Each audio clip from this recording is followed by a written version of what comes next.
গেল মে মাসে ভারত পাকিস্তান যুদ্ধের পর ক্রিকেট প্রেমীরা আশঙ্কা করেছিলেন হয়তো অনেক দিন ব্যাট বল হাতে ভৌগোলিক ও রাজনৈতিকভাবে চিরপ্রতিদ্বন্দ্বী দুই দেশের দ্বৈরথ দেখতে পাবেন না।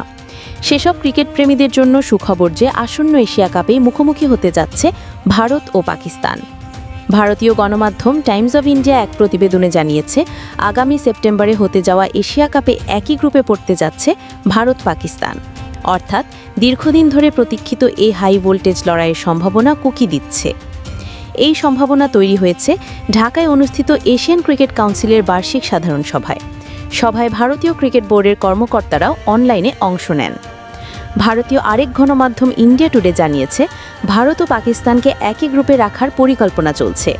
এ নিয়ে শীঘ্রই একটি গুরুত্বপূর্ণ বৈঠক হওয়ার সম্ভাবনা রয়েছে বিসিসিআইয়ের সভাপতি রাজীব শুক্লা ও এসিসির সভাপতি মোহসিন নকভির, যিনি পাকিস্তান ক্রিকেট বোর্ডেরও চেয়ারম্যান, এর মধ্যে।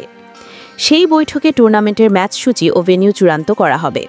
আগেই জানা 2025 সালের এশিয়া কাপ আয়োজন করবে ভারত, তবে নিরপেক্ষ ভেন্যুতে সবগুলো ম্যাচই সংযুক্ত আরব আমিরাতে অনুষ্ঠিত হবে। এক সূত্র জানিয়েছে, ভারতের ম্যাচগুলো দুবাইয়ে আয়োজন করা হতে পারে, তবে চূড়ান্ত সূচি এখনও আলোচনাধীন। পুরুষ এশিয়া কাপের 17তম আসর শুরু হওয়ার সম্ভাব্য সময় 5 সেপ্টেম্বর আর শেষ হওয়ার কথা 21 সেপ্টেম্বর পর্যন্ত। এবারের আসর হবে টি20 ফরম্যাটে।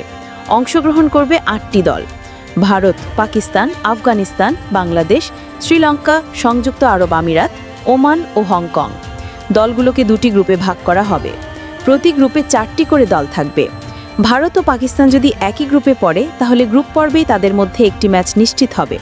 এরপর প্রতি গ্রুপের শীর্ষ 2 দল যাবে সুপার 4-এ। সুপার 4-এর শীর্ষ 2 দল খেলবে ফাইনাল। ASBD 24, সত্য প্রকাশে অপসীম। চ্যানেলটি সাবস্ক্রাইব